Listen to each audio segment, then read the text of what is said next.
doesn't think so, but you think so. Right. The state legislature went into recess. I thought this was terrific news. And then they said, no, our 120-day limit, we now want to expand. They said the 120 calendar days that's in our Constitution shouldn't actually mean 120 days. Colorado Supreme Court agreed with them. Go backward in time a little bit. Where did this 120-day session come from? So the principle of the Colorado Constitution from 1876 onward is we want to have a citizen legislature. That is, people not like New York or California, where it's a full-time professional legislature and all they do is hang out at the Capitol and have lobbyists grovel to them.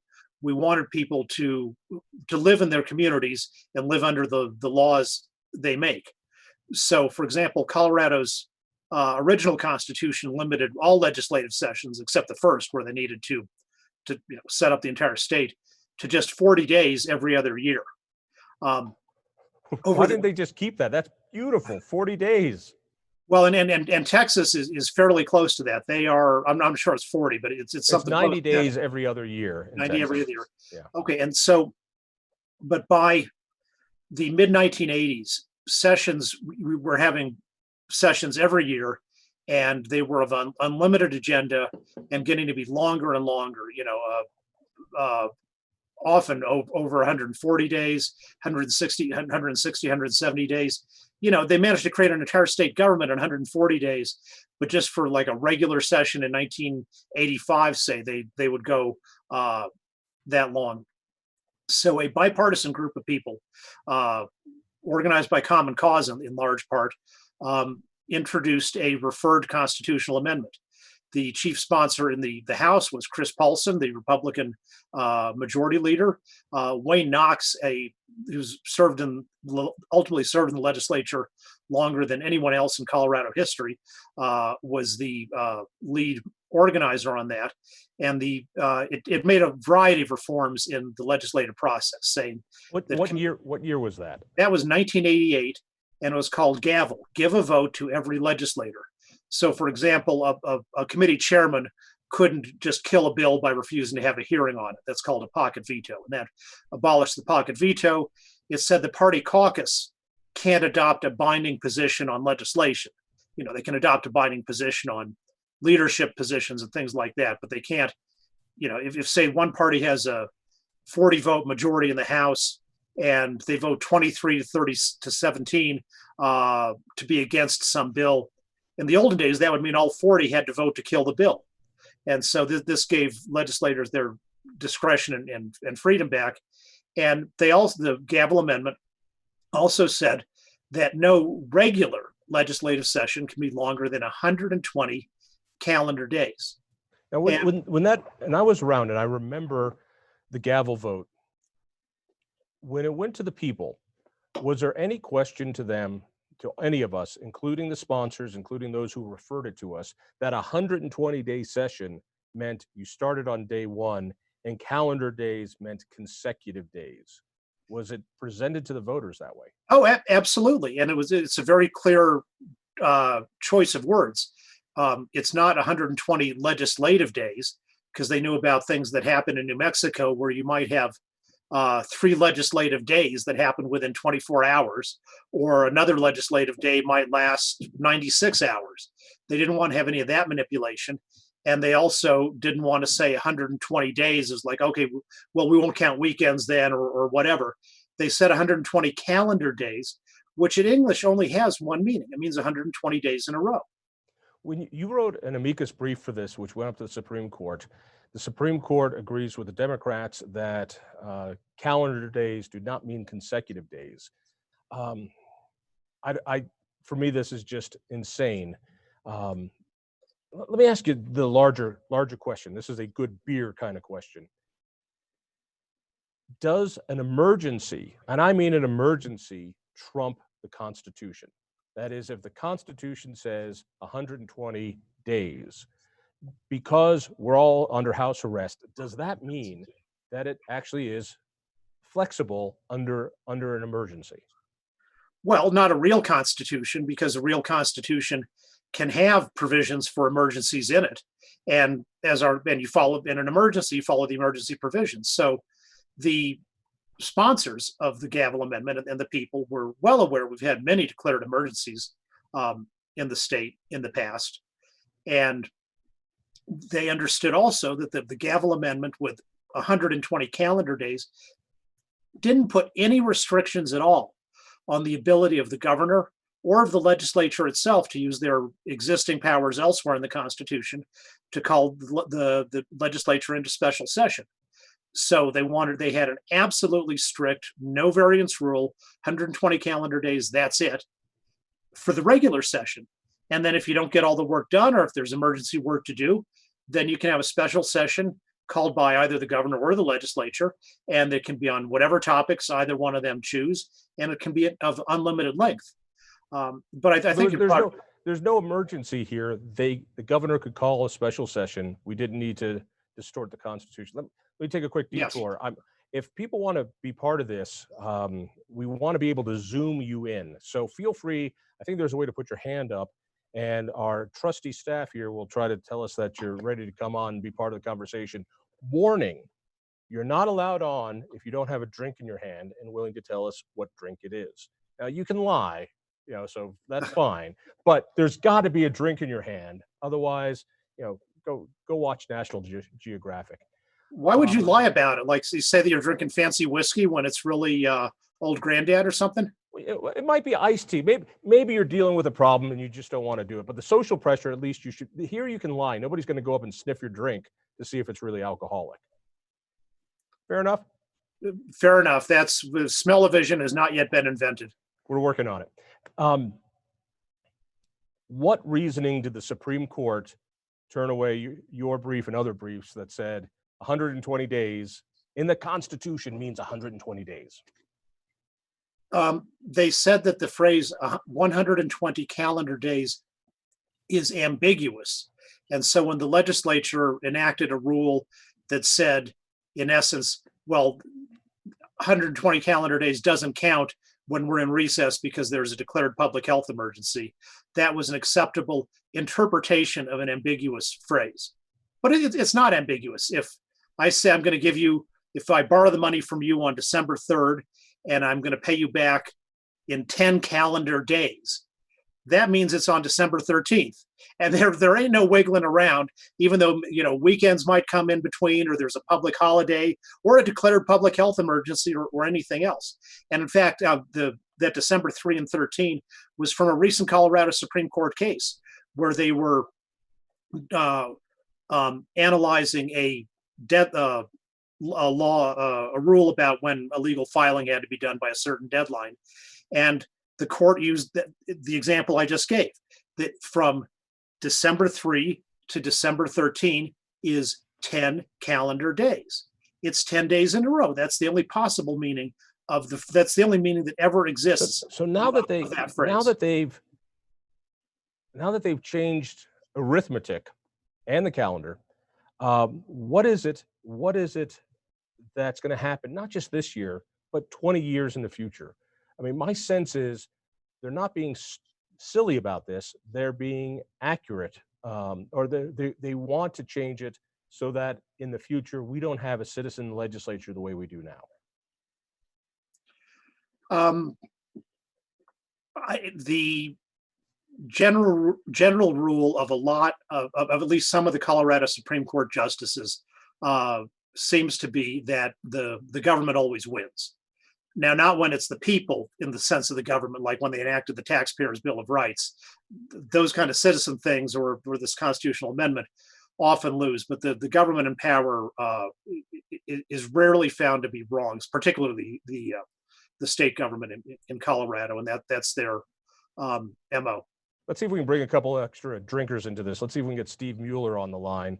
I know that name from the past, a good cranky alcoholic if I ever knew one.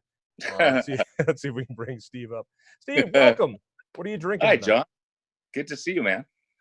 I'm good to see you. I have my scotch here. What's your favorite brand? Whatever's cheapest. There's two types of red wine. There's two types of wine I know. There's wine you pay for and wine somebody else pays for. One tastes a lot better than the other. Yeah, yeah. So I just want to say thanks to you guys. I think what a fun idea to have a nice drinking Tuesday night. I love seeing you and Kopel again. It's been a few years. John, I've been retired 6 years. I thought I'd spend more time with you, but sorry, I ended up in Western Australia 2 weeks ago, and I've been in locked down in my house for the last 14 days. So that's life. I'm happy not to see you. Don't worry, it's fine. You were around when we voted on gavel, right? Absolutely. Yeah. And did you understand it to mean 120 days? Yes. And I cannot believe the Supreme Court did that decision. Who in their right mind would think it's confusing? This is the reason we can't have these people in charge of our state government.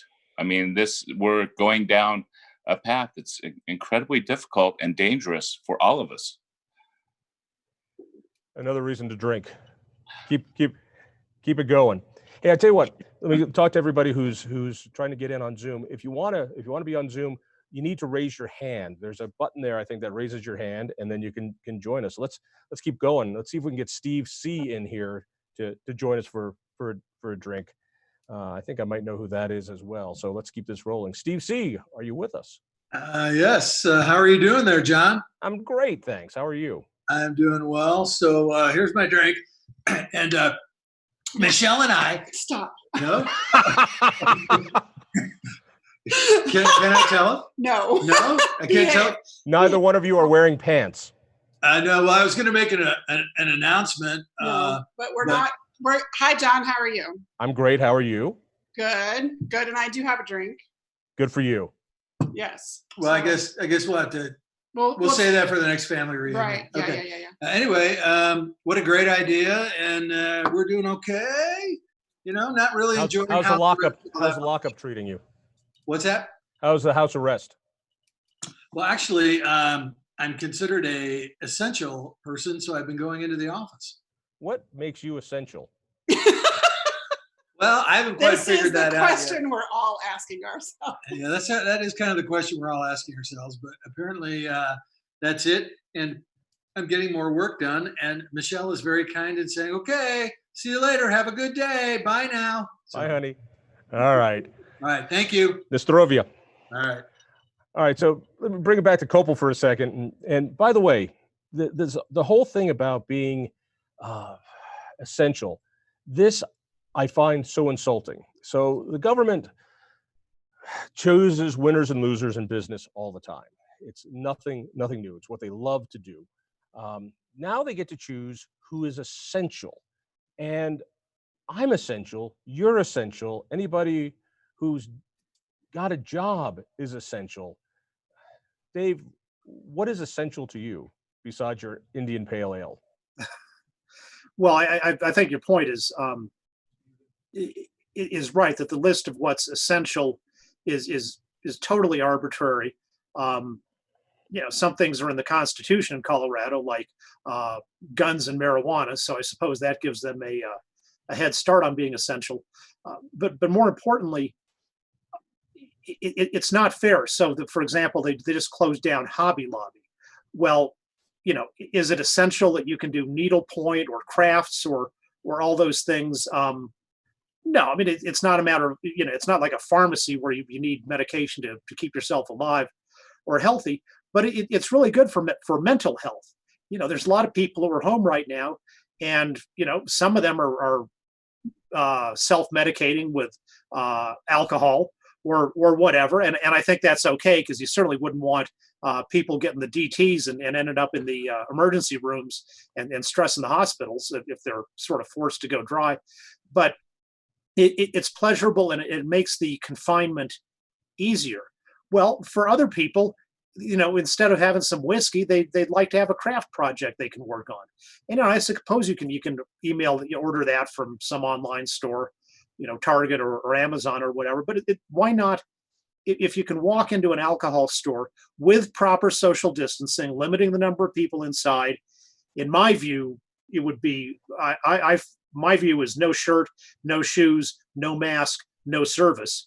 But if some businesses can operate that way safely, it's unfair to persecute Hobby Lobby or a lot of other businesses. Well, what I'm trying to figure out is how, um, right around the corner from the Independence Institute is Argonaut Liquor, big liquor store. Yeah, great. And when Hancock decided that they were going to shut down the city, and it included liquor stores, there was a line outside the building, people climbing on each other to hoard their booze before it closed. And by the way, a good prepper always has good scotch on hand for the apocalypse, so you don't need to worry about it.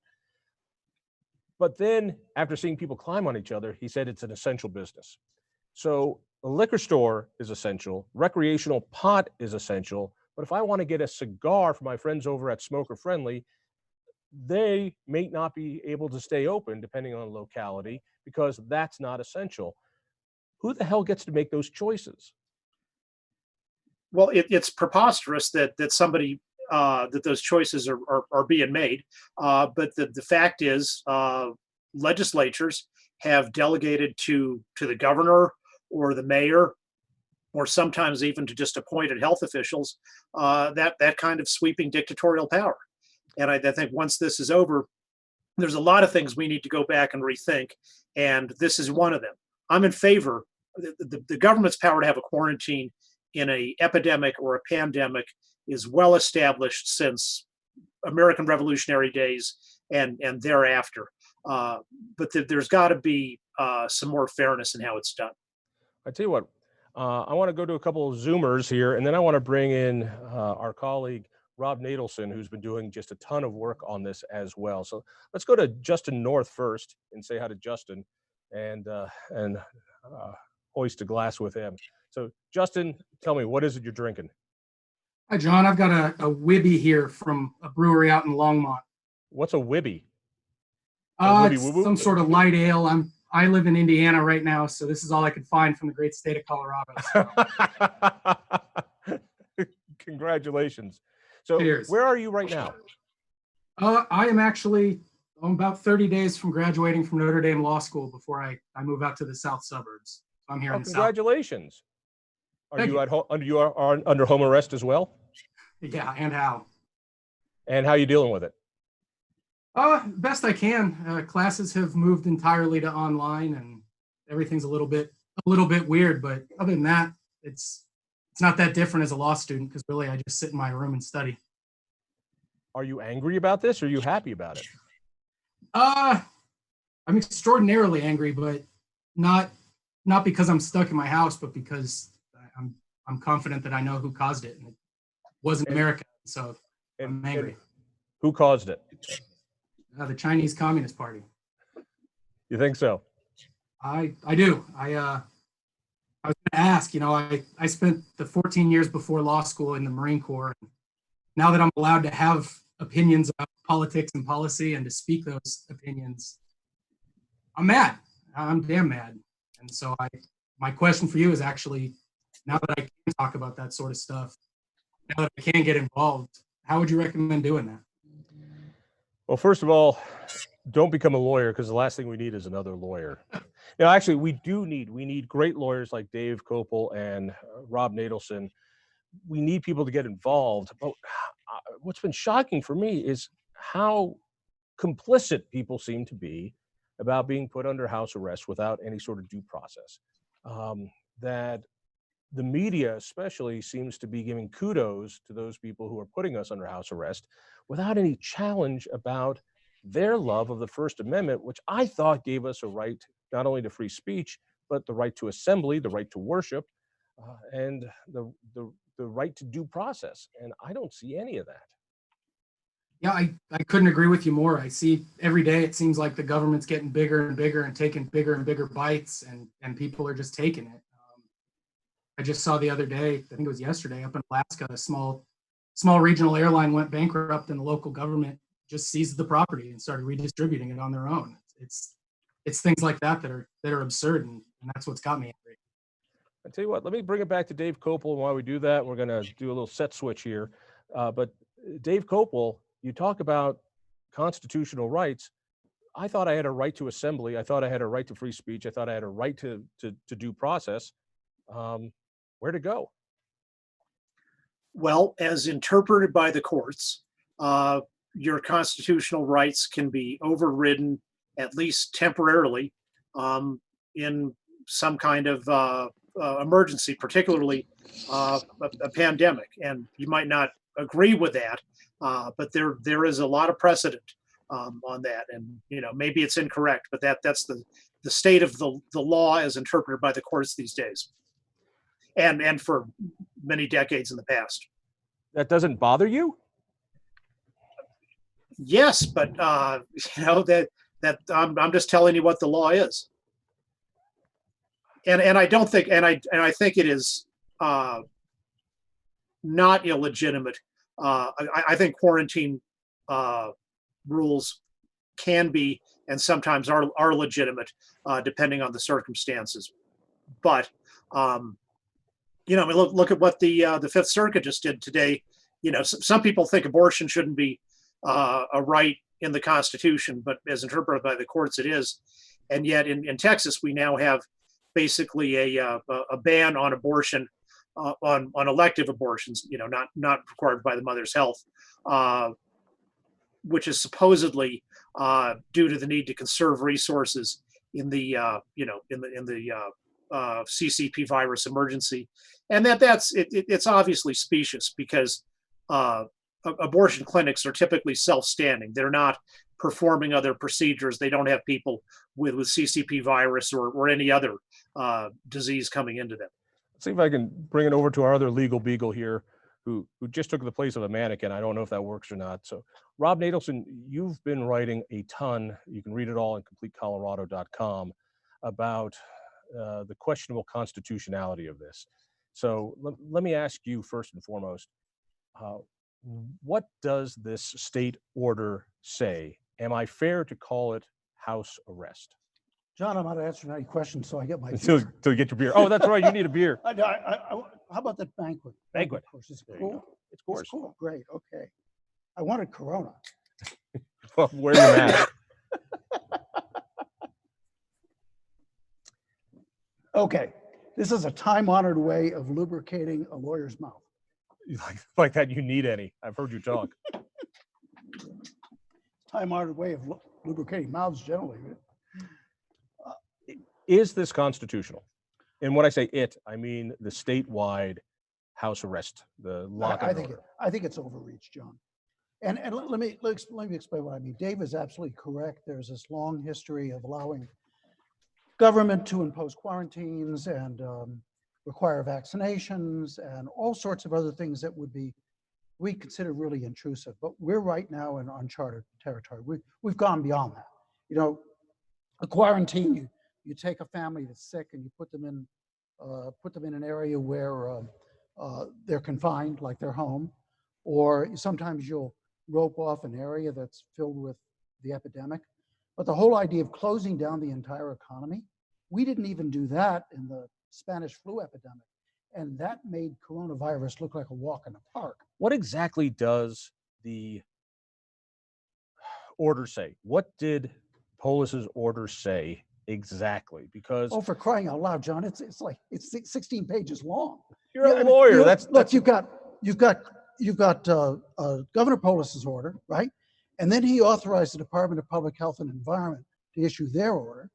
And the Department of Public Health and Environment's order is broader than the government order that supposedly authorized. Okay, but basically, it's number one, no travel, an attempt to close the borders of Colorado. I mean, somebody can't drive from Santa Fe to Cheyenne along I-25 unless he's headed home. At least that's what the order says. That's as unconstitutional as it gets. Then closing down all non-critical businesses. I noticed you used the word essential businesses. Well, in accordance with the time-honored bureaucratic tendency to change language, it's now critical business in the state of Colorado. It's essential business in Denver, but it's critical business in the state of Colorado. And there's this long list of critical businesses. And as I think Dave said, it doesn't always make a lot of sense. I mean, why is it that the pot shops are open and the tobacco shops are closed? I mean, how do you make sense about it? Well, to get to your point about constitutionality, it's okay to do extraordinary things like this when you've got a really serious crisis, what the Supreme Court calls a compelling interest, right? But what you do has to be tailored to the problem, and this ain't tailored to the problem. And for me, let me, before the scotch really kicks in, this is what drives me nuts. So the president is up there, and beside him are the folks from the CDC and great professionals in the medical field who are doing their modeling and the modeling that shows if this happens, these are how many lives we can save. Great. But there's not another modeler right next to him on the other side saying, if we keep the economy closed, here's the other curve that's going to happen. Yeah. Here's how many people will be unemployed. Yeah. Here's how many businesses will be put under. Here's how many foreclosures we're going to have. So the media loves this guy. But I'm telling you, we are missing the cost side of this. The media is not demanding the cost side of this. And I believe this side is so much more deadly in the long run than this side. Well, yeah, John, I would love it if the president of the United States, in addition to having the doctors up there, would also have an economist up there and maybe show a chart, since we're big on charts these days. And flatten the curve. Yeah, right. Drink. A chart. Flatten the curve. When the when the economy goes down, goes into recession, the deaths go up. People commit suicide. People become depressed. People don't seek medical care because they don't have the money for it. People, in extreme cases, they become malnourished. Not everybody becomes malnourished, but all you have to do is push the bell curve over a little bit, and you can have an epidemic of poverty kills people too. That's right. It also, another thing that poverty does, it kills the environment. There's a direct connection between the wealth of the society and ability to protect the environment. I'm not saying we shouldn't flatten this curve. Flatten the curve. Of course. But we should also flatten this unemployment curve. We should flatten this foreclosure curve. We need to, and there's no conversation about this. There's no conversation. Let me try a shot at this. When the Tri-County Health Department put out an order closing down 3 counties and putting us under house arrest, not a single elected person did that order. Only appointed people inside government. Yeah. Good technocrats trying to do their job, and I appreciate their spirit. Imagine the hell the media would have if the Tri-County Economic Sustainability Committee decided to drop every tax, drop every regulation because we're in an emergency and we need to do this, drop every food stamp, drop every bit of assistance. People would scream, but they're saying, no, we're trying to save the economy and save jobs. So the left would scream on that, but they don't scream on this. Yeah, so take that, and then I want to go to Chuck next, who's it's amazing. In fact, not only did that Tri-County Health order, not only was that issued without any elected official being involved, but if you recall, in Douglas County, the majority of the Board of County Commissioners opposed it, and their own health department overrode the elected officials. I mean, that's a screwy system we've got. People aren't scared by this. Yeah. They're not paying attention when bureaucrats override elected officials. Let's go to these calls. Let's talk to Chuck. Sure. Hey guys on Zoom, thank you for being so patient. We're getting to Chuck. Welcome. What are you drinking? I'm drinking Michelob Amber Bock, and I just want to thank you for allowing us here at Citizen Outreach in Las Vegas to join you in Colorado. Thank you. Welcome. How are you surviving in Vegas? Everything's closed down. Everything is closed down. It's just as bad here as everything I've listened to you describe what's going on there in your backyard, if not worse. Everyone wants to know, how are the strippers faring? Well, actually, it's funny you ask that. I'm actually a government affairs counsel for the Nevada Brothel Association. And fortunately— You might be my hero. Fortunately, John, they all work as independent contractors. And with this new ruling, they are now able to actually get unemployment insurance. So that's actually turned out to be a good thing for them. It's an essential industry, right? Wait, can the hookers also get unemployment? Yeah, they qualify. They're independent contractors, so they qualify for unemployment now. And they said Trump wouldn't make America great again. Disproven right there. Hey, hang on there. Stay good in Vegas. Let's talk to Joseph as well. Joseph, hey, thanks for staying with us and joining us on Zoom. What are you drinking tonight? I got a Voodoo Ranger, New Belgium. Ooh. Fort Collins, 9%. Wait a second. You know, New Belgium is a communist company. Is it? Well, yeah, it's still good beer. It's kind of like Ben and Jerry's. Yeah, you know, I'm willing to give them the extra 5 cents, even if it goes to communists. Yeah. Yeah. How are you surviving it? Fine. I'm still working. I'm an essential employee. My wife is at home with 2 kids. I got a 19-month-old and a 4.5-year-old. Oh my God. So we're stir you've been crazy. drinking a lot. The weather's been really no kidding. My neighbor owns a liquor store, and on that day, not inside, not here in the Front Range, but that day Hancock came out with that order. It became the 3rd best-selling day in his business in 20 years. Wow. Yeah, it's amazing what hoarding will do. What makes you essential? First Other than responder. being human and endowed with our creators with certain unalienable rights. What makes you essential? I'm a first responder. Really? Yeah. And how drunk are you right now? Couple beers in right now. Glad to hear it. Hey, got the kids down. Thanks for the call. All right, so first, Rob, first responders are essential. They're obviously essential. Yeah. Yeah, obviously essential. The media is essential. It's essential.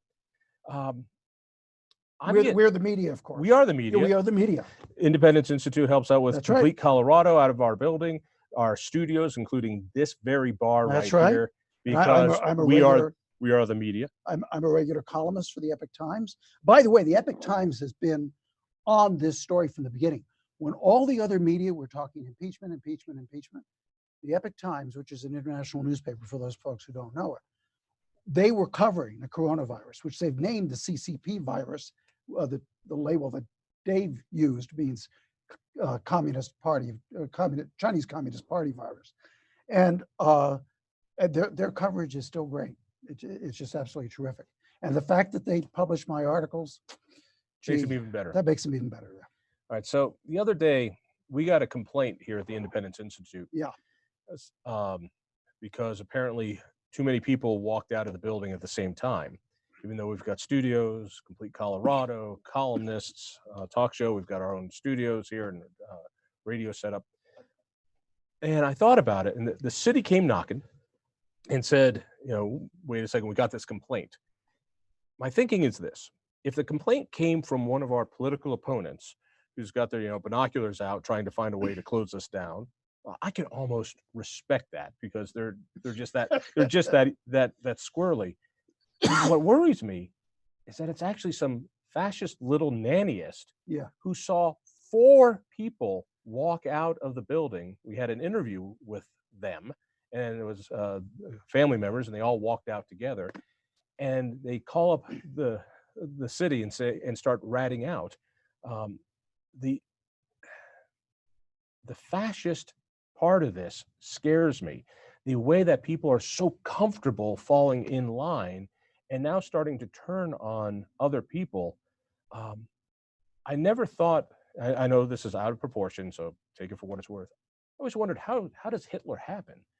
And then I realized when people are scared, and this is just a virus, yes, a really bad virus, and it's going to kill lots of good people, as the flu does, and this will be several times the flu, but we still have food, we still have an economy, we still have money, we still have enough extra to keep people alive. Now I get an idea of what people, when they're scared, will do. John, this informer thing bothers me. I need another sip of beer here. If you want, I've also got bourbon. We got a whole wet bar back there. This is fine. All right. This informer thing bothers me almost more than anything. And it's partly because I'm a historian, because there's this direct connection between autocratic forms of government and informers. And the example I know best, because Roman history is one of my preferences, one of my interests, is that in the Roman Empire, these informers would spring up and they would feed off the fears of insecure emperors. They would turn in their political enemies for cash. They would turn in people who weren't their political enemies for cash. Every once in a while, a good emperor would say, I'm sending the informers out. I'm not going to pay any attention to the informers. They always came back. And as the empire grew more and more autocratic and developed into a police state, the informers were institutionalized. When you've got informing, like we see right now, that's a sign of autocracy. Let me just tell you one other thing too. As you know, I ran for governor of the state of Montana. If I were governor of the state of Colorado, if I were Jared Polis, I'd do things differently. But one of the things I would do is I would make an announcement that we don't want open season for informers. That's not the Colorado way. That's not the American way. If you see something really serious, you see a burglary, you see a robbery, you see a rape, that's different, okay? But what is essentially a political crime, we don't want to go down that road. I really wish the governor would make that announcement. On CompleteColorado.com, one of the columnists, Ari Armstrong, did this incredible piece. And he noticed the difference that Home Depot is an essential service. Yeah, they're essential. So they're essential because, and they sell washing machines. But appliance factory warehouse, or whatever it is, appliance warehouse, is closed. And when they try to open, we're told to shut down. So you can go to Home Depot and buy your washer and dryer. You can't go to this smaller place. Right. And so now I'm seeing the beauty of governmental favoritism. It's not intended, but boy, you can tell how different companies could be able to exploit these differences. Sure. You know, back when the closest precedent is Spanish flu, and I mentioned it was much worse epidemic than And this one. You remember it personally. And yeah, I do. And and they took a lot of draconian actions, but they didn't do this complete shutdown. Instead of shutting down companies, what they did is they said, if you want to stay open, they did shut down theaters and arenas and things, but if you want to stay open, you've got to follow various health regulations, shorter hours strategically located, social distancing, they didn't call it that, and so forth, masks, but at least they kept the economy going. Well, let's get back to some of these great Zoomers. Hey, if you want to be part of the conversation, you need to be on Zoom. I know you might be watching on Caucus Room or Facebook or YouTube. Hopefully it's all working, but you need to go to our Zoom account to be able to raise your hand and be part of the conversation. Please do. Let's talk to Mark. Mark, what are you drinking? I'm drinking this. Mark, are you with us? Well, might have lost Mark. Should we head over to Zerblat? Is really Zerblat your name? I'm sure your mother looked at you at birth and said, he's a Zerblat. Zerblat, are you with us? Yes. Sven Larson from Wyoming here. What are you drinking? I have the same thing I drank when Trump was inaugurated. Lagavulin. Oh, I thought it was cyanide. Thanks for organizing this. It's a great idea. I have a suggestion for you, John. Yeah. First of all, just an update from Wyoming. Since I'm north of the border, I'm not locked down. Our governor this morning lost it on the media and said, do you really need government to tell you to act intelligently? So just thought I'd share that. By the way, since so many freedom-loving Coloradans are moving to Wyoming because they need refuge, how are they treated in Wyoming? In other words, we're not racists here, so we welcome everybody. That's what you say now. No, tax refugees are always welcome here. You've driven up the price of property here in Cheyenne, but that's okay. We still love you. I wanted to make a suggestion regarding the recreational pot stores and the tobacco stores. Yeah. I don't know this for a fact, but I would not be surprised if you ran a correlation between what businesses are called essential or critical and what businesses are not. If you ran that against the taxes they pay and the revenue government gets from them, you might find an interesting correlation there. So you think those most taxed are the most essential? The ones bringing in the most revenue. Probably the pot stores bring in more revenue than tobacco stores. I don't know that for a fact, but I think that is a fact. And I think it's also a function of how powerful the lobby is. And that's what happens in a market society. We are all have a vote. In an emergency society, or when socialism pops out, there's still people who have a vote, but some votes count more than others. And so it's who you know, not what you know. Yeah, there's another factor too. If you politicized what color pants people have to wear, everybody would have to wear the same color pants, right? So we had a vote, and 51% decided they want to wear pants Caldera's color. Okay, we'd all have to wear that. But because it's the market, I can wear these nice khakis while you're wearing what you prefer. Let me put it in a less nerdy way, which is, Now, how was that nerdy, that was John? awful. The Constitution is there to protect, at least the Bill of Rights, to protect political minorities, not the majority. You know, we don't need freedom of speech for the majority. Nobody's offended by that. We need freedom of speech for people that you don't like. We need freedom of religion for the religions we don't understand. Hey, Zerbot, thanks for the call. Let's keep rolling with some of these great Zoomers. John Henderson, welcome. I'm really glad to have you with us. No John Henderson? Or let's go to Mark. We're going to go to Mark again. There we go. Let's see if we can go to Mark. Mark, what are you drinking? Denver Beer Company's Incredible Pedal. What is it? Hold that up one more time. Incredible Pedal. Incredible Pedal. Yeah, it's one of the Denver Beer Company's brews. But cheers, John. Thanks so much for doing this, and kudos to the guys at Caucus Room for keeping this going. Matt. And by the way, let me make a quick slide on that. You know, one of the things we do here at Independence is try to keep those of us who believe in limited government connected somehow. And it's hard because a lot of the platforms out there online don't like us, don't like our points of view. And so caucusroom.com is this meeting place. Imagine Facebook that's safe for conservatives and libertarians, a next door type of platform. So if you're not on caucusroom.com, get on it. And if once you do, sign on to be part of the Independence Institute group and the Complete Colorado group, so you can keep up with us. Anyway, I'm in all three. Hey, terrific. So what is, are you essential? There's a right answer to that, but are you essential? Computer support. Got to keep them running. Are you staying at home? Been working from home since 2016, so my I'm well practiced, but really the tough part is going to the grocery store. Why is that tough? You know, you're trying to like not get close to people, and things are out. And what's really crazy is you see things like pasta, toilet paper, and whatnot out, but fresh fruit and vegetables and produce, there's plenty of it. It's really weird.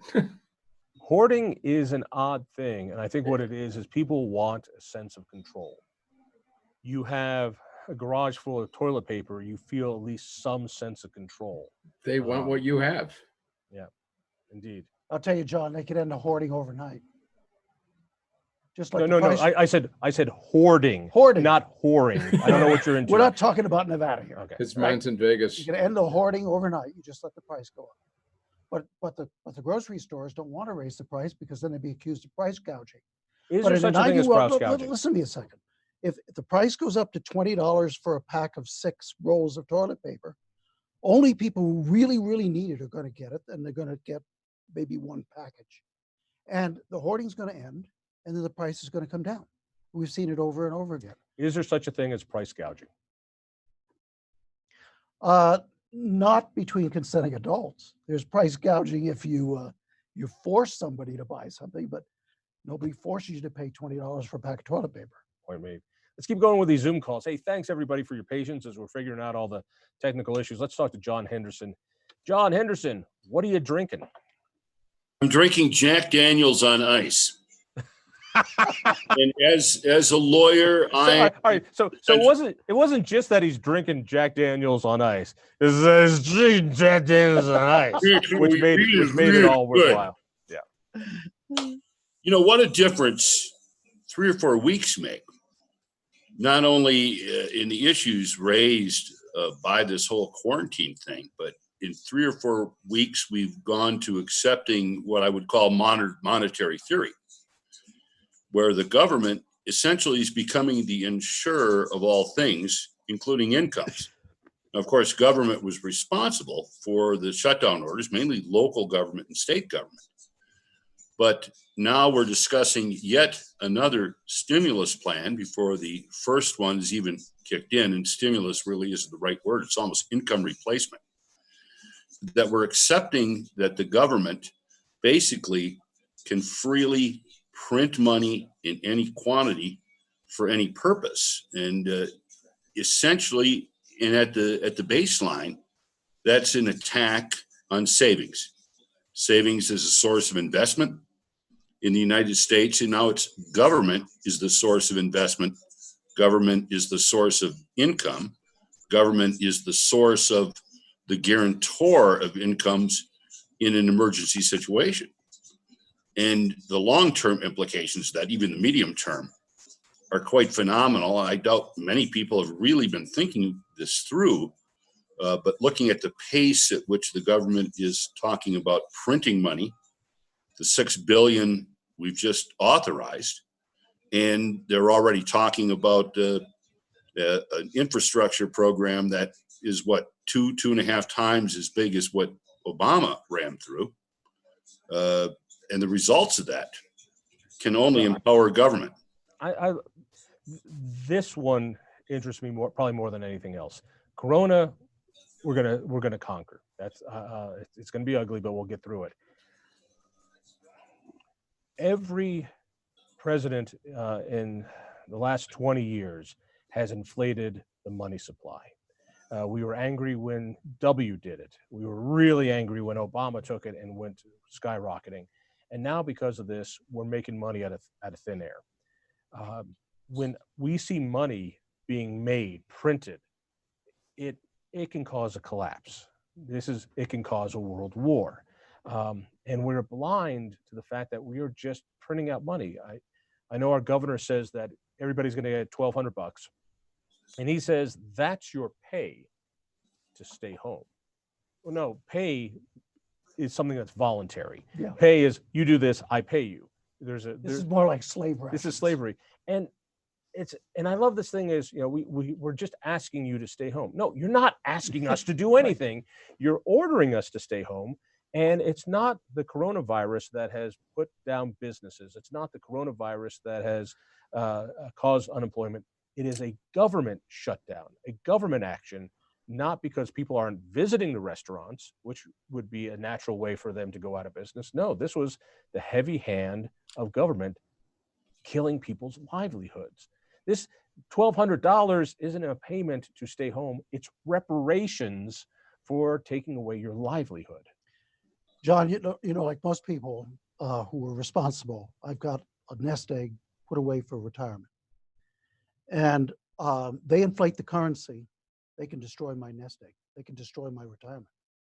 Now, I think what's encouraging them meaning the politicians, is that during the Great Recession, we pumped all this money into the economy and we got away with it without too much inflation because the dollar was the choice of currency, the currency of choice throughout the country, throughout the world, and we were able to sell those dollars. I'm not sure that's true today. And we're talking about inflation. We're talking about pumping dollars at an order of magnitude greater than we did in the time of the Great Recession. So I think we need to be concerned about it. One other point. We expand our debt, we expand our deficit. Where's that money come from? We borrow it.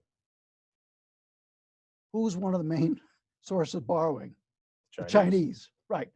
The government, the people whose government was responsible for covering up the development of this virus, enabling it to become a worldwide pandemic. They're going to be having even more of our national debt. All right, they're going to be our creditors. Let me put on the conspiracy cap even a little harder. And they'll cover your head, John. Yeah. Yeah. You know. You're one guy who doesn't have to worry about the barbershop being closed. Yes, you know? exactly. Look at me, you know. Oh, big deal. I needed a haircut a week ago. I've known so many women who say my stylist is essential. The Chinese lied about their numbers. I think we all know about this, but they went through this. They did not flatten the curve. Drink for saying flatten the curve. They didn't flatten the curve. They went right through it, which means they are starting to turn their economy back on now. Factories are starting to retool. They're starting to bring people back to work a lot sooner. As we flatten our curve, we're keeping our economy stagnant for months longer than what the Chinese have done. So while the rest of the world is in turmoil, their machinery will be humming just beautifully. This circles back to something you made earlier, the point you made earlier about the doctors all making these decisions. An economist once put it to me this way. He said, look, Rob, imagine that you're an engineer and you build dams. You're a dam engineer. And what you do is you build dams for hydroelectric power, for water conservation, for drinking, for recreation. And you're really into your job. And you think of your job as the most important thing in the world. Building dams trumps everything else. That's the mindset of the specialist. Now, I love doctors. I have to say that. Everybody hear that? Because like half my family are doctors. So I love doctors. But they're specialists. They tend to focus on what they know and what's important to them. It's up to the politicians. We trust the politicians to try to balance what the doctors say against what the engineers say, against what the economists say. And right now they're not doing that. The public health doctors are kind of running the show. I put it this way, and my analogy was, when you're an engineer, you see things through your engineering goggles. Yeah, exactly. If you're a electrical engineer and you're going to send power from the plant to the factory, well, you want to use cables that are made out of gold because gold is a much better conductor than what they use.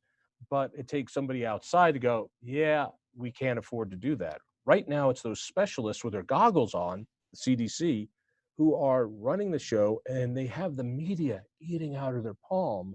And the media, I've been part of the media for 25 years. I've never seen people in the media so full of purpose, so self-consumed, so full of, I am doing this to save lives, and forgetting their jobs about questioning government, questioning shutting down people's free speech, right to worship, right to assembly, and asking the other questions, which are, what's the cost of this? Now, mind you, journalists aren't known for their academic acumen to begin with, but they're not doing it. Let's go back to some other Zoomers here. Let's talk to Barb. Barb, thank you for calling. What are you drinking, Barb? I am drinking a Jameson's with a twist of lemon. Nice. By the way, the more of that you drink, the better I look. Hey, I wanted to ask that I didn't want to get too serious. You guys we've been going on. I don't know how much time we have, but I love Rob Natelson. Rob, thank you for everything you've done for Article 5 and Convention of States. And we missed you at the summit this past summer. But let me ask you, I've been trying to figure out about the 9th Amendment. How does that apply? How does the 10th Amendment apply to all of this? Okay, well, we are going to get nerdy, aren't we? Oh God, well, I'm double fisting it already, so I'm fine. Okay, well, here's the bottom line with the 9th Amendment. The 9th Amendment says that, and I'm going to paraphrase it here, that because we've enumerated some certain rights in the Constitution, we have right to free speech, right to freedom of the press, right to keep and bear arms. That doesn't mean that government can do everything else. One of the big arguments against the Bill of Rights when the Constitution was being debated was, hey, look, if we enumerate certain rights, then the time is going to come when government thinks it can do everything else, you know. And so James Madison, who initially opposed the Bill of Rights, accepted that argument, went to Congress, and in Congress proposed a Bill of Rights, including the 9th Amendment, basically to say, as I said, just because we list rights doesn't mean government can do everything else.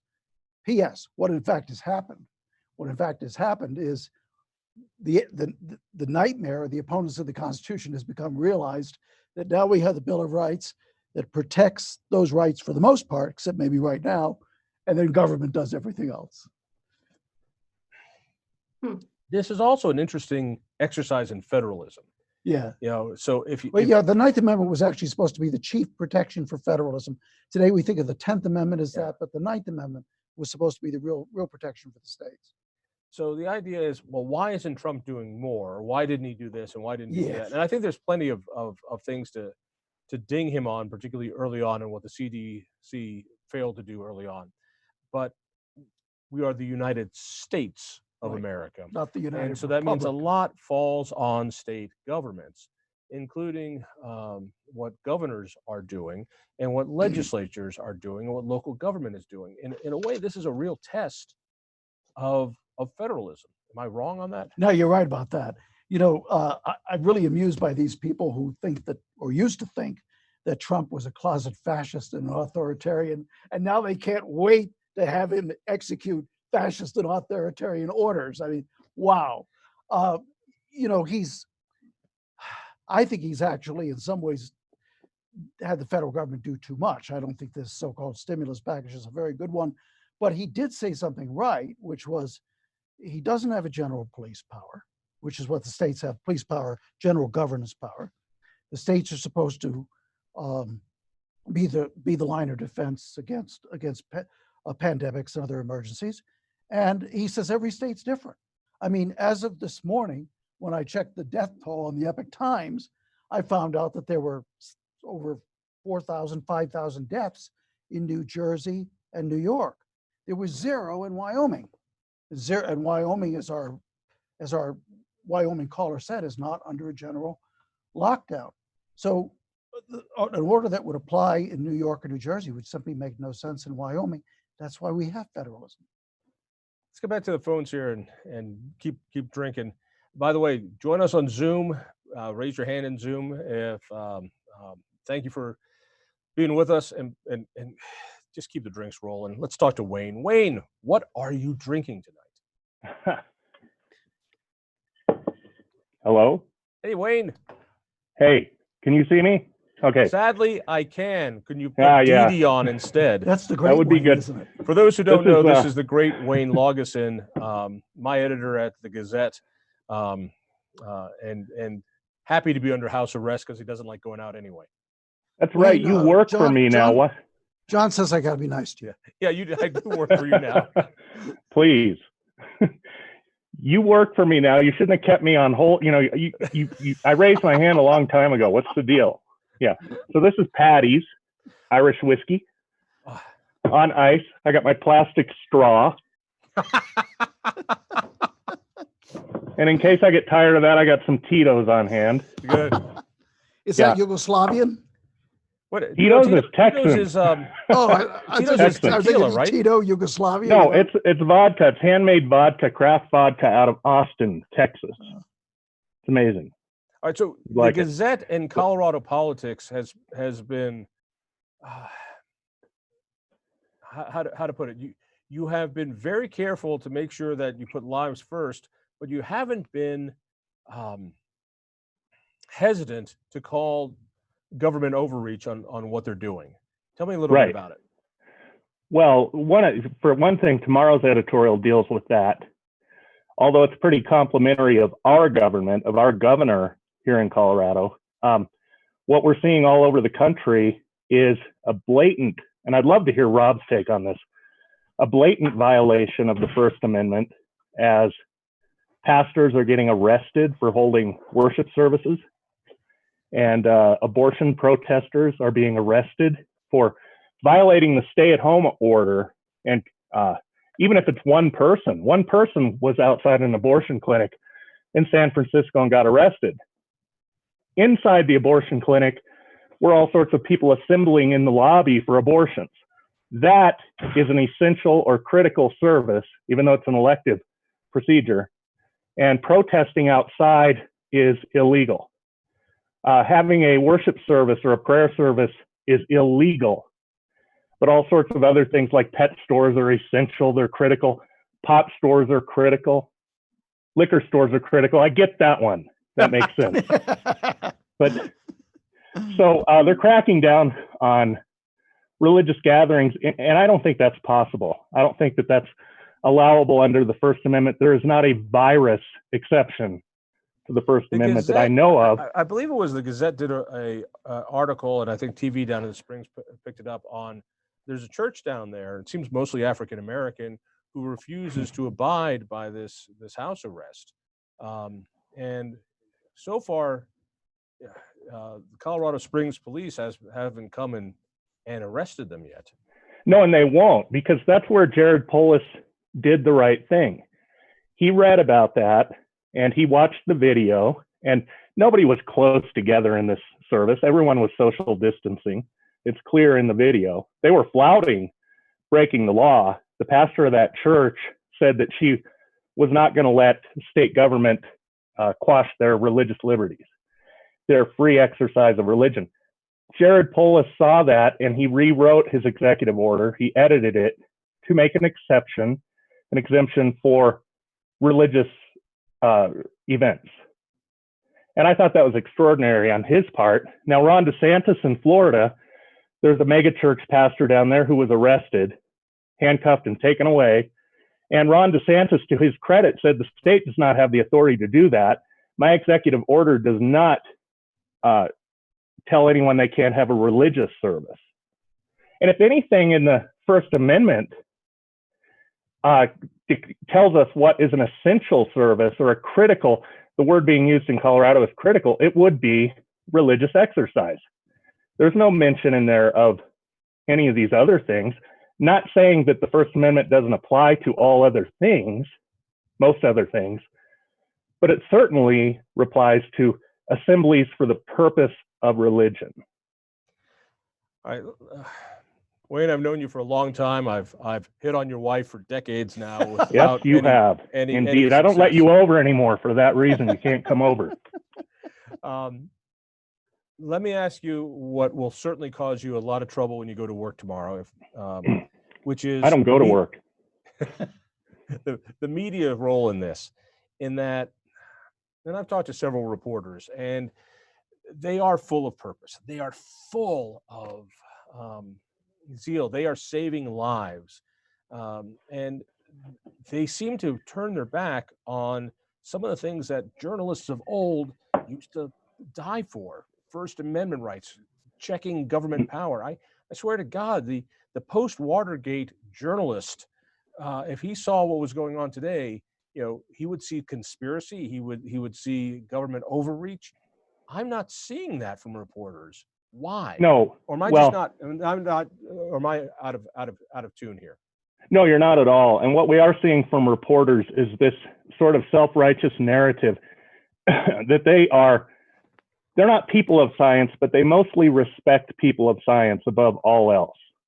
And so they've gone on and on about the narrative is that President Donald Trump and other Republicans primarily have not listened to scientists, were in denial of this thing from the start. And the scientists knew that this was a critical, horrible, scary thing that was going to happen and destroy us all. And that's the narrative. They're sticking to it. There's no criticism of China or the WHO, the communist WHO. And they are the scientists who, throughout January, even right up to and past the no travel order from China, were saying this cannot be passed from person to person because China says so.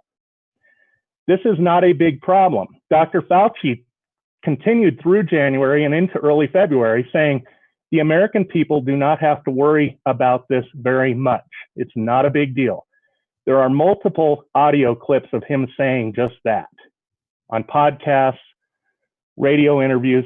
The media never mentioned that. In fact, Vanity Fair has an article came out last week, this whole diatribe about here's Dr. Fauci, the poor man of science that he is, such a wonderful man, sexiest man in the world, and as it was declared last week. And he has been crusading from the beginning to get Donald Trump to take this seriously. In fact, exactly the opposite is true. And the media have ignored this. They ignored it then. They ignore it now. I don't know if they even know about it. Meanwhile, our own Cory Gardner was the one who was out there pleading with everyone during the impeachment hearings to take this seriously. He held a congressional hearing on it that Dr. Fauci came to, and he couldn't get anyone to listen. And the only one who would listen to him, the only one who was along with him, is Senator from Arkansas. Who am I thinking of? Can't come up with his name. It's the Tito's. You've been drinking too Tito's much. guy. Yeah, that's it. Anyway, I'll come up with it. But nevertheless, Cory Gardner deserves a lot of credit for identifying this as a threat from the beginning. And the reason he was able to do that is he doesn't trust China, because he chairs the subcommittee, the Senate subcommittee on Far East Affairs. He doesn't trust China. He doesn't trust the WHO. So he knew this was all lies. How do you not trust the WHO? It's the greatest rock band in all That's history. right. Sorry about that. The WHO of the United Nations. John took me to a WHO concert once. That was fun. That is. We did go to a WHO concert. All right, let's keep rolling with these calls. Wayne, thank you for everything you do. Let's talk to Jennifer. Jennifer, please tell me, what is it that you're drinking? Hey, John Caldera. I'm drinking my wine made by my husband. Your husband makes wine? Yeah, I was just on your show last week. Show the bottle. Show the bottle again. Wait. Some sparkling wine, Water's Edge Winery. I mixed the two of them together in my glass. Yeah. So so Jennifer joined us on a taping of Devil's Advocate, and she came here to this very studio, which is a bar, by the way. Fancy. What a cheap little conservative she is. She didn't even bring me a free bottle. Oh my gosh. Well, I have to tell you, first and foremost, my very first customer today came in, and I was sitting in my office, and I heard him from across the room say, the reason I'm here is because I saw you on the John Caldera show, and I wanted to come in and support you and buy a couple bottles of wine. Oh, that's terrific. It's one of three viewers. That's one of three viewers. One of three viewers. So I get 10% of that as a finder's fee. Of course. Yeah. Absolutely. For those who didn't see the interview we did, tell us a little bit about your restaurant and what you've been through, because it is an amazing story of what this action has done to good couples like you. Well, I didn't want to make this all about me, so I'll give you the Reader's Digest version. Please. But we're a winery and bistro. We're a small business owned by me and my husband, about 7 employees. And we are basically doing our best, scratching and clawing to stay alive and keep our people employed and keep making wine, just kind of stay alive in this time. And it's one of the things, the reason that I waved my hand and wanted to talk to you is because I hear a lot of people, even on this call, obviously conservatives, talking about how they are essential. But my question to all of them is, aren't we all essential? I mean, isn't that really the argument? Isn't it about freedom and choice, not about who's essential? Let me make it more clear. You're a woman and you make booze. You are doubly essential. Thank you. But where's your outlet? So if people want to buy something, they can. We're located at Arapahoe University. We're right on the edge of Centennial and Littleton. And what's the name of it? I'm sorry? What's the name of it? It's Water's Edge Winery and Bistro. We're right next to the post office. I know where I'm buying my wine. I know where I'm buying mine. So, but the point being, we are all essential. Government does not have the rubber stamp that says you are now essential. You now have purpose. You not so much. Your job not so much. No, what I do is essential to someone, particularly me, but we are all essential. And what bothers me about this is this lack of due process of we are all put under house arrest, and some get to be essential, others don't. You know, John, when I saw the list of essential or critical businesses, I actually broke out laughing. Maybe I shouldn't have done that, but I broke out laughing. And it reminded me, because lawyers were among them, weren't they? It reminded me of something I saw in Rome. It's an edict of the Emperor Diocletian, identifying every type of business in the empire with a statement of what they were worth. I mean, bureaucratic ridiculousness has not gotten any less ridiculous in 2,000 years. They have, besides the fact that every person is made in God's image and is essential, that the people who run these agencies have no concept. Let's keep going with these great Zoomers. We're going to try to speed it up a little bit because I'm starting to silent on and it's really starting to hit. Let's talk to Jacqueline. Jacqueline, welcome. What are you drinking, Jacqueline? Is Jacqueline with us? You with us, Jacqueline? If Jacqueline isn't with us, thank you, by the way, Jennifer. But Jacqueline, are you with it? There you are, Jacqueline. Okay, I'm sorry, Jennifer. I'm drinking a Napa Valley, California Cabernet. But more important than that, I am looking at the mountain that's on your Coors beer can, I think. Wilson Peak. I'm in Telluride, Colorado. Wait a second. What is this? This is an actual peak? This is Wilson Peak in Telluride, Colorado. I didn't know that. Yeah. All I knew is all the year that I used to sneak Coors Light when I was a kid from my folks' refrigerator, it didn't have the little blue mountain on it, but still I was able to tell whether it was cold or not because, yeah. All right, keep going. Okay, all right, so that's probably the most important alcoholic comment I have. Telluride is in a bubble here, and that's just kind of what I wanted to tell you about. I don't know if people know, but we were the first county in the nation to be testing with antibodies for the entire county. It's done by a private company. The couple lives here and decided that. Are you telling me this is like a corona test? You're able to test? Yes, okay. Testing for antibodies. So I came back home here on the 19th, bristling with "Don't tread on me." But I've been amazed at how this very liberal community has come together and been very respectful of individual rights. First of all, it was clear to everyone that came back in here, and we're like 3,000 in Telluride, but probably 8,000 in the county that would be tested, that if you were to be here, that you should voluntarily self-shelter. And the whole community has really adopted that. So it wasn't done by government fiat. It was done by encouragement. Encouragement. And because this is really a privilege, although the science has caught up quickly in 3 weeks, but it was a privilege for all of us to be able to have this antibody test. Okay, so they also, and again, I was ready to bristle at individual rights, but they also made it voluntary. And also the policing I wanted to address. Probably the most difficult thing in our little community is that while we are being this test area, our poor high school students are like chomping at the bit, wanting to sneak out for parties or whatever.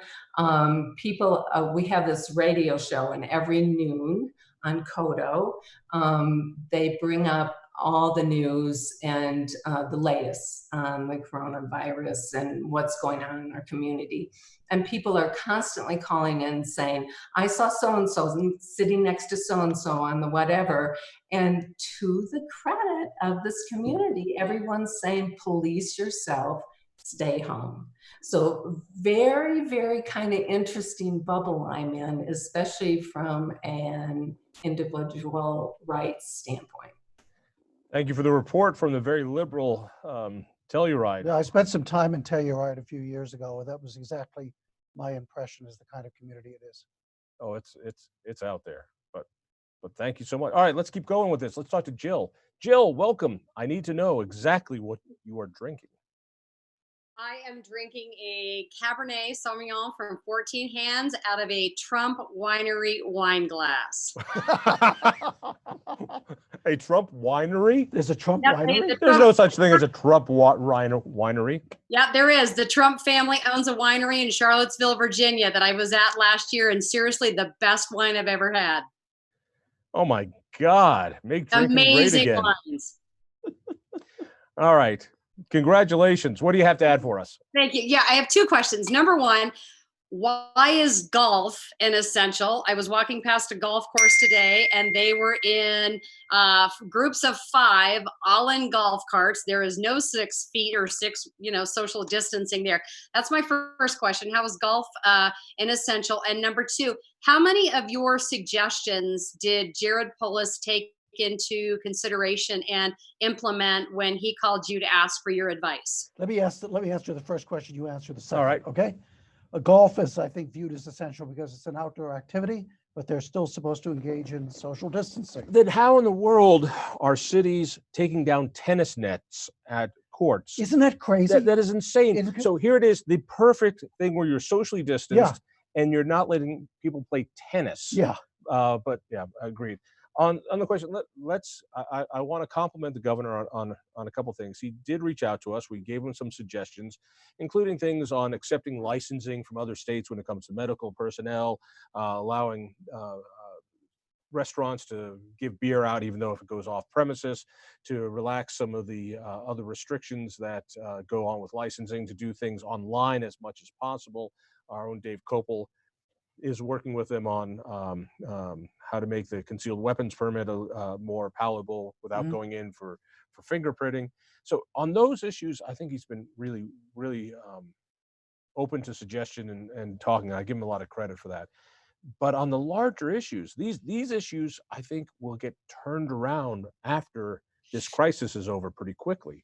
I'm worried about the long term when it pushes for more government control, more government money, more government health care, more government leave, family leave. These are the things that worry me on a local level. And part of me, maybe it's just my own personality, I am amazed how complicit people are with being told that you're under house arrest. I'm not asking for people to go outside. I want them to be responsible. But the economic tsunami that is coming is not because of COVID. It is because of government shutdowns, mandated shutdowns of our rights. And one measure of that is, the only lawsuit I've heard against a shutdown order was brought by an abortion clinic. Where are they? Why aren't businesses stepping forward and saying, "Hey, look, how come I have to close when my neighbor gets to open?" By the way, I want to say something about when Wayne Laugesen raised the issue of churches. The government can constitutionally say you can't have church services. I mean, it even did that back in the Spanish flu epidemic because of the crowding situation. But it makes much more sense to do what the governor did, which was to allow church services with social distancing. And I wish he applied that same principle throughout the entire economy.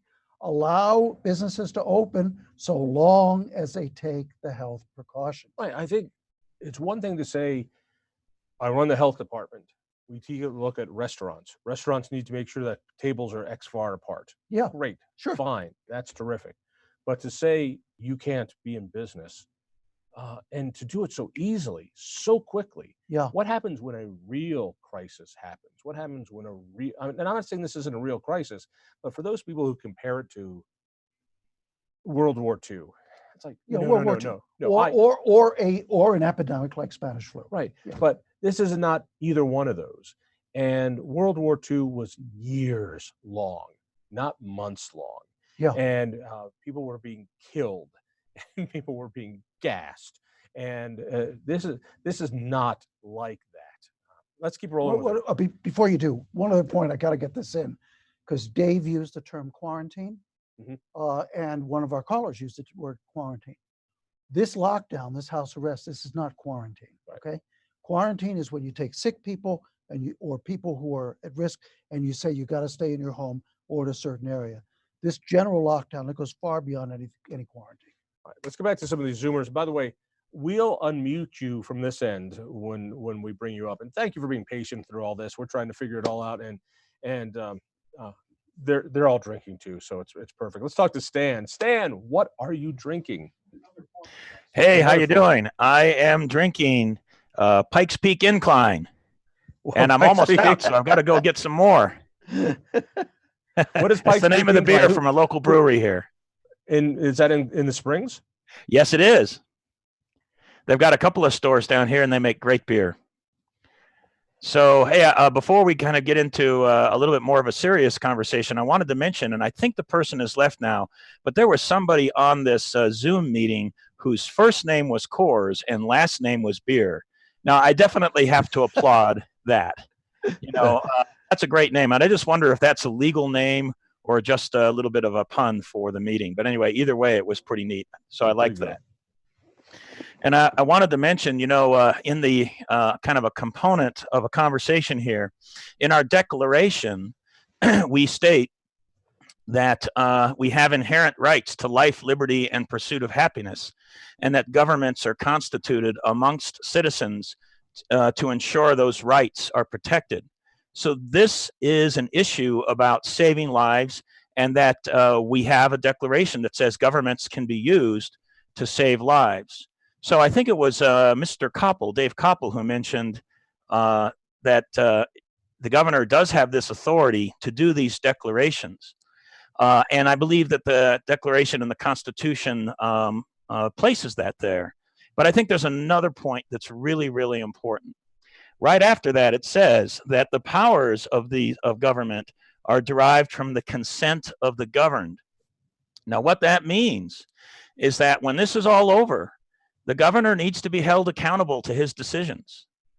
We as citizens need to decide if we think he overreached or made a bad decision or made a good decision. And I think in some cases, I think we can make an argument that he made some good decisions. I think in other cases, I think he overreached. And we're going to have to decide what that ultimately means and whether or not, you know, we think that he should continue on as governor or not. Let me but put it you know, this way. Let me go ahead. This one, which is every time there's a crisis, government grows. We see this. Power gets centralized. We saw it under the Civil War. Washington got more power. Under World War II, Washington got more power. Under LBJ, Washington got more power. Under Obama, Washington got more power. And I look at what happened after the Patriot Act. You know, the Patriot Act is why we have these ridiculous laws that are now giving unelected officials power to put us under house arrest. All of us are under surveillance because of the Patriot Act, because people were scared after 9/11. And I hope the reaction after this is that of, you've had too much power. We now need to pull in the reins back to the people. And I hope it isn't like 9/11, where it's like, no, please take more authority from us to keep us safe. I'll put a plug for, again, my favorite book ever, which is The Three Languages of Politics. And it really, for me, explains the difference between libertarians like me, conservatives, and progressives. And a lot of conservatives are okay with this government state as well, because they want the order and the certainty that comes out of it. So I think it will be up to us to decide if this was overreach or if it was a crisis and we want to forfeit even more of our authority. Right. And I would recommend that we take a serious look at this situation, this crisis, and maybe you know, there's a tragedy in it, which are the people that are dying from it. We have 28 dead in El Paso County, where I come from. But this might be the opportunity for us to take another serious look at that federal government overreach. You know, it's pretty problematic to pump $2 trillion into an economy when you already have $23 trillion worth of debt. And maybe it's time for a balanced budget, or to work towards that again, right? So that maybe we can be ready the next time. And, you know, one of the things I'm doing down here in El Paso County is I'm leading a team to get the markets back up and running once we have clearance from public health. And this is essential. This is kind of, if you will, a little bit of a component of us taking our communities back from government, and we need to play that role. We need to take it back when the crisis is over, and we need the markets to work. So we're involved in a lot of meetings. So there's public and private action involved in that, but I want to focus a little bit on the private action. I tell you what, So down here, we've got lots of callers left. Thank you for this one. I'm going to try to speed it up before I pass out. Very quick. Real fast. His point about holding the governor accountable for the decisions, that's right. One thing that Americans don't do is they don't remember these crises. They often don't learn from these crises. And so every generation we fall into the same mistake. This time we need to remember. It's interesting also that younger people seem a whole lot more scared than older people in general right now. Yeah. It's probably because we've seen the crash of 08. We saw 9/11. You know, older folks than me. But we're still acting as if those things never happened.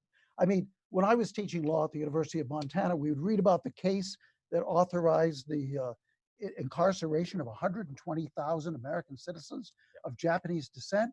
And the students would say, whoa, they must have been really foolish. We'll never do that again. So what do we got now? We've got millions of people in house arrest. Yeah, isn't it amazing? We look back, it was wrong to put the Japanese Americans in internment camps, but it's okay to put millions of Americans under house arrest.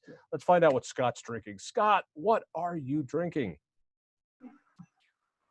John. Scott? Oh. I have Guinness. Oh. Wow, Guinness. Wait, what is that background? Is that CU that I see back there? Oh, negative, sir. That is Kigali, Rwanda. Oh, okay. My second home. Go figure. All right, keep going. What do you mean, go figure? Go figure. Why would you have Rwanda back there? Because it's a beautiful country with beautiful people. 26 years after the genocide as of today. Wow, you're right. It is 26. I remember it like it was yesterday. All right, what do you have for us? Well, John, I am an essential personnel. Because? I am a mobile diagnostic and programming guy that goes around to all the shops in Fort Collins and a few in Greeley and several in Loveland. And I diagnose the cars they can't. I program the computers that they replace on cars. And we are now running into a massive problem in that the original equipment manufacturers and several of the aftermarket parts providers have now shut down their warehouses in Denver and in a few other places. So parts are becoming very scarce. And if this doesn't change soon, things are going to get ugly for everybody. It's part of the economy that everything is interlinked with everything else. Yeah. Let's keep rolling. That's a great call. Hey, let's go over and talk to Joan, and then we'll talk to Cameron after that. Joan, tell me, what are you drinking? Gatorade Zero. I think Joe might be drinking. Let's talk to Cameron as well. Cameron, Gatorade Zero. Let's see what Cameron's drinking too. Well, you can see what I'm drinking. Oh, there's my buddy. We got the old vodka martini going, potato vodka. I'm lounging on the beach in Bora Bora. But I have to say that I thought this was a different kind of gathering than what's going on. What were you hoping for, my friend? Well, I thought we were having a drinking game where every time somebody touches your face, we were going to have to drink. All right, what should we drink to? Anytime somebody touches their face, that person must take a drink. I like that idea. That is a good idea. Yeah, John's touching his face. Yes, and I'm enjoying the banter and listening to everybody's opinions and stuff. But I thought it was going to be a little bit more lighthearted, because I know how you are when you go out and drink at a bar, John. You have never seen me drunk, my friend. Never. I didn't say I saw you drunk. I said I know how you are when we go drinking at a bar. Which has been way too long. This call just encouraged me to open another beer. The second beer. Yeah. Well done. To Cameron, to Joan, go keep going. All right, who's up next? Let's talk to Kathleen. Hey, Kathleen, welcome. Tell me, what is it you're drinking? I'm drinking a French Chablis. And I just raised my hand when you all were knocking the concept of essential workers. And I just want to point out one positive. is that we've got the governor and Boulder County both recognizing that oil and natural gas workers are essential. So I think there's something to be said for that. Actually, But I would really stop there, because that is really what oil and gas workers have now been called essential by the Yes. people who hate oil and gas workers. They're exempt from, they're critical workers. Yeah. Because yes. I don't know. These are the people who are trying to put them out of business. I don't know. I mean, we discussed this. Some of these classifications don't seem to make any sense. I mean, you and I think of oil and gas as excessive, but a lot of these other folks do. But maybe they got a good lobby. Let's talk to Kathleen. Kathleen understands better than I do. I think even liberals think oil and natural gas is essential when they're faced with not having it. So I think that's just the reality that they bump against. But I would just like to bring up the issue of regulations. Suddenly, regulatory standards are being dropped in certain cases, FTC rules to get drugs out, that type of thing. And I'm wondering if you all think that there's any possibility that some of these non-essential regulations that are considered non-essential during a crisis might be considered non-essential in the larger, afterwards as well. I think a lot of these regulations, you have to ask, were they ever needed? So hashtag never needed. And I also find it wonderful that we've been told from the environmental world that, this is the environmental crisis is immediate and we must take it on right now. Otherwise we all die. And now those same environmentalists are saying oil and gas is essential because this is a crisis. It's hard. What's the old saying? The boy who cried wolf.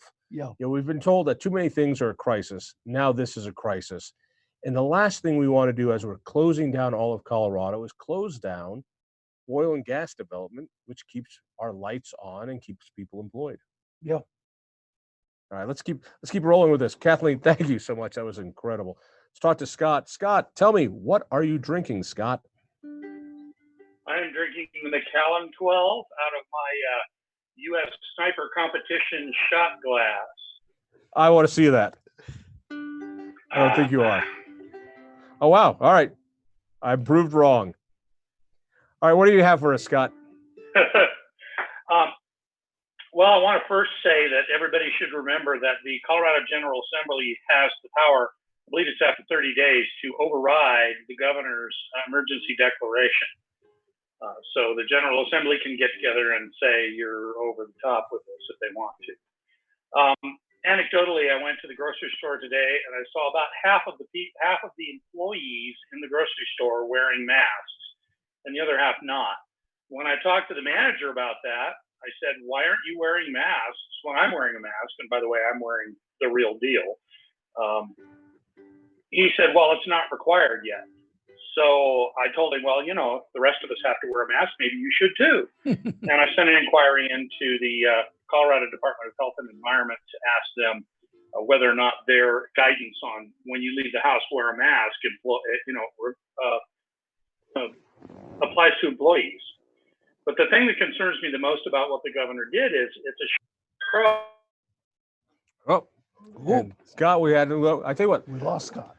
Since I'm starting to hit that part of the evening where I'm about ready to get stupid, give us a lullaby. Give you a lullaby. Let's do 2 more of these Zoom calls. 2 more. We'll call it a night, and then people can watch me pass out drunk, which will be perfect. Let's talk to Mark. Let's see if we can get through the two calls. Yeah. Let's talk to Mark. Mark, tell me, what are you drinking, Mark? I'm drinking Clase Azul Reposado tequila. Very nice. Yeah, nice stuff. Is that a shot tequila or what they call a sipping tequila? All good tequila is sipping tequila, and shot tequila is garbage. So nicely put. If you have to shoot it, then you don't want to taste it, and that's a bad thing altogether. I want to pound what Stan said is that the lucky thing here is that we're in a federalist issue, is that every state, whether they have a runaway tyrant governor or not, needs to take care of their own state. And the only way to keep this expansion of misuse of power going is that we fail to punish every elected official who leapt at the chance to act like a petty tyrant in this situation. Pull us all the way down. I don't want to argue about the scraps of whose businesses got turned on in the midst of all this. My profession is not. How do you answer the question though? When they say no, this is all about saving lives, and therefore, in order to save these lives, it's children too, right? The classic excuse that goes back how long, right? This time we have people who have suffered, not from illness, but from economic disaster, who are going to lose their homes, who are going to get thrown out of their apartments, the people who are working for minimum wage, people who are just working stiffs. Now we've got a bloody burning flag politically to make them remember this. I think you hit it in that I keep hearing that the left cares about working people. If you care about working people, you want them to have jobs. If you want them to have jobs, you let their businesses run. Yes, you put in regulations to make sure that it's done safely, but you don't stop the economy.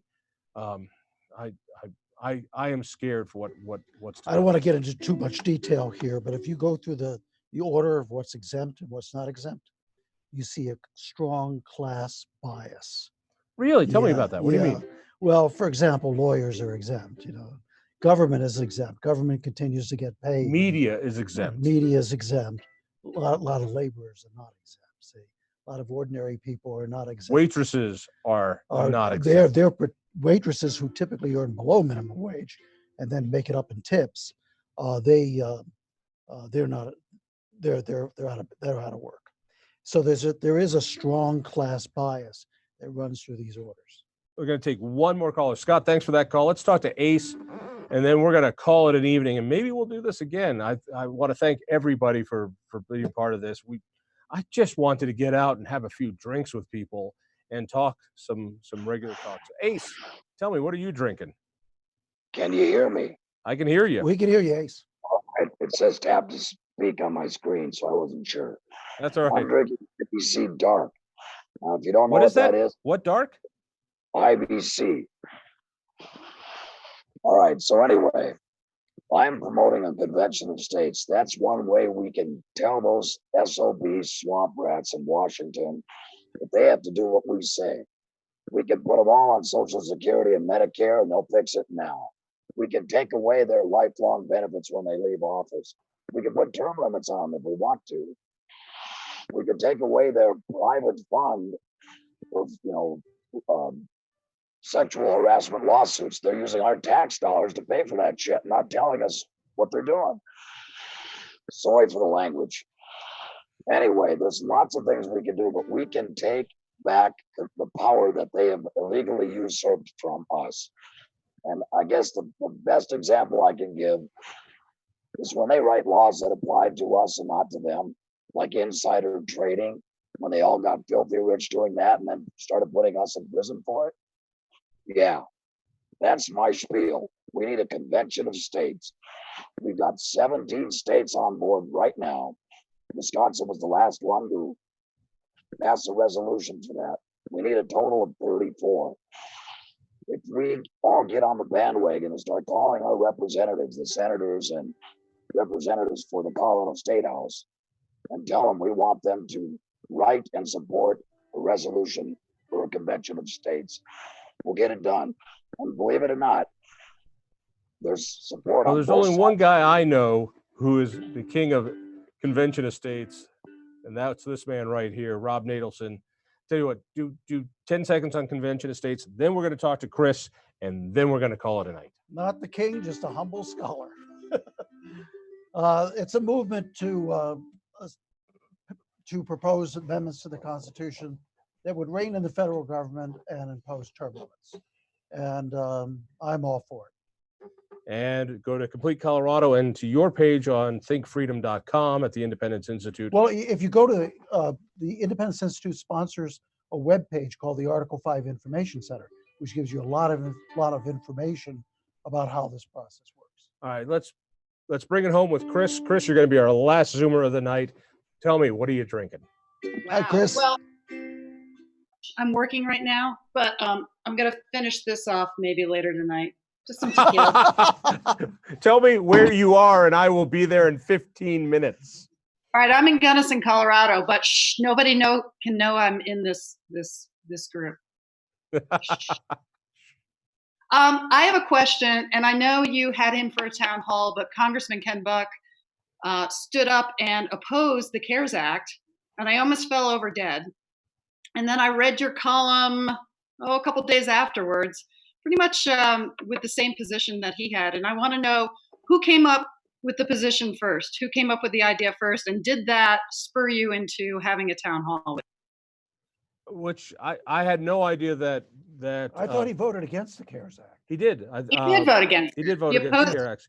No, I had no idea that he did when I wrote my column. My point being that I mean, it was like so similar. Right? I was like, yeah. Anyway, go ahead, please.